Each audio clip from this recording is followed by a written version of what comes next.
we have Senator Barack Obama campaigning for president.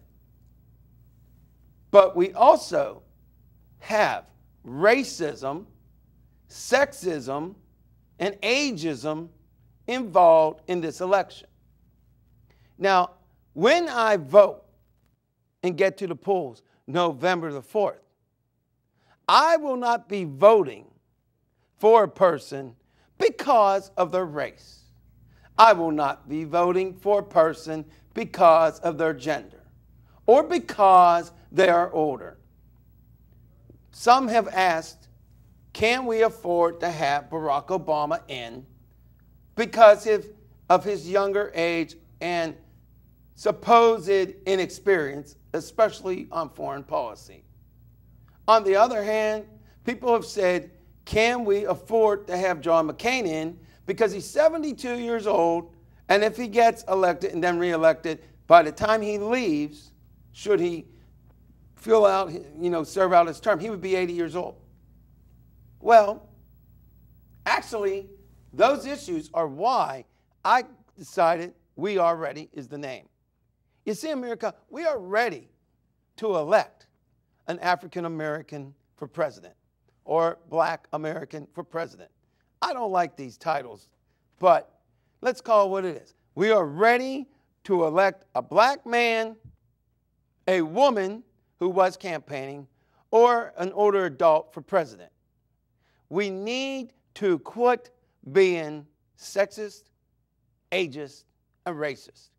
Let us judge these candidates, the two that are remaining, John McCain and Barack Obama. Let us judge them only on policy. Forget that Obama is 47 years old and that McCain is 72. Forget that some say McCain can't handle it or Obama is inexperienced. Personally, both of these men can and will be good presidents, but not because they have experience, not even because of the people around them. We will make them, again, we will make them good presidents, not anybody else. A president must listen to the people. And I'm putting the job on all Americans. But having said all that, I'm going to throw something down, and then I would like to get a prompt of when I have done 10 minutes so that we can move ahead. But let me throw this out. We are involved in the most important election of all time. Clearly, there is a man who believes in the Constitution of the United States and will follow it. That man will also repeal, okay, I'm almost ready. He will repeal the FISA Act. He will repeal the Military Commissions Act. He will repeal parts of the Patriot Act. He will repeal the Real ID Act. Conversely, the other candidate believes firmly that these laws are needed. But what you don't hear from the general media, and which, frankly, other networks, NBC, Fox, CNN, ABC, let's go with, CBS and MSNBC, and all of you other national networks, quit failing the American people. Tell them what is at stake. What is at stake? Well, for one thing, why am I against these laws? I'm going to throw it down real fast, and then I'm going to shoot it over to, have Lenell say something, because it ain't my show, it's our show. But the Military Commissions Act of 2006 took away habeas corpus, which protects you in case you are accused of a crime, gives you the right to remain silent, the Miranda rights, all that stuff, that trivial stuff that we've had for 232 years. Well, You know, it covers that. It covers your right to not be illegally detained. And if you are detained in a certain time frame, you must have a trial. Well, in 2006, the 109th Congress, controlled by the Republicans, they decided to suspend habeas corpus, amongst other things. Now, the FISA law, the Foreign Intelligence Surveillance Act of 2008, the amendments, which is 2008, that allows our government to listen to anybody's calls, get any kind of data by phone, paper, internet, you name it, without a warrant. It also covers physical search and seizure. So basically, if for any reason the United States Attorney General deems you to be a threat, whether you are or not, you no longer have the rights that were guaranteed in our Constitution.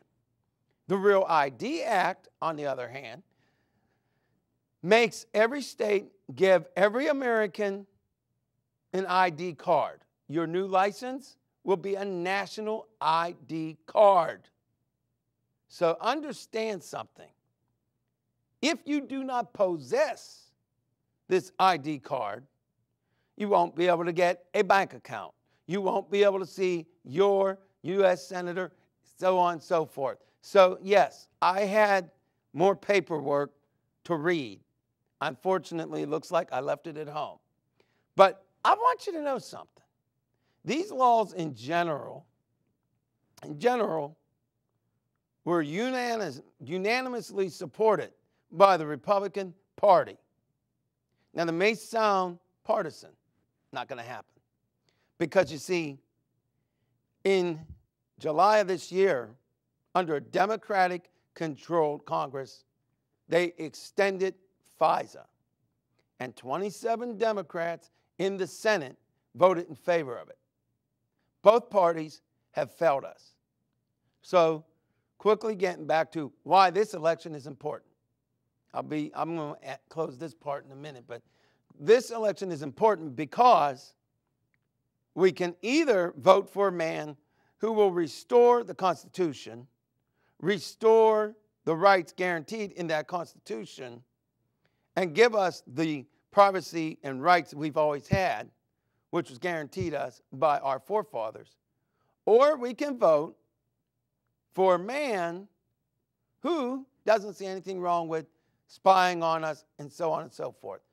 So we have about a minute before we go into another thing. I would like to actually hear from Mr. Jones. Well, Al, you once again touched on some pretty pertinent issues there. I'd like to kind of put it to you like this. Again, you heard me mention before on the show as being the family being the smallest form of government that we know of. Now, that family home or that family structure is soon and in the process of being picked upon brick by brick. And there are certain people, a certain candidate who is running for president that wants to continue the destruction of the foundation of that family house or that family government. And there's another candidate who wants to stand between those other candidates and politicians to help you to learn to protect your foundation and so that you keep your family government and your family foundation strong. And that's very important. So with all of the laws that are potentially going to be repealed is a good thing.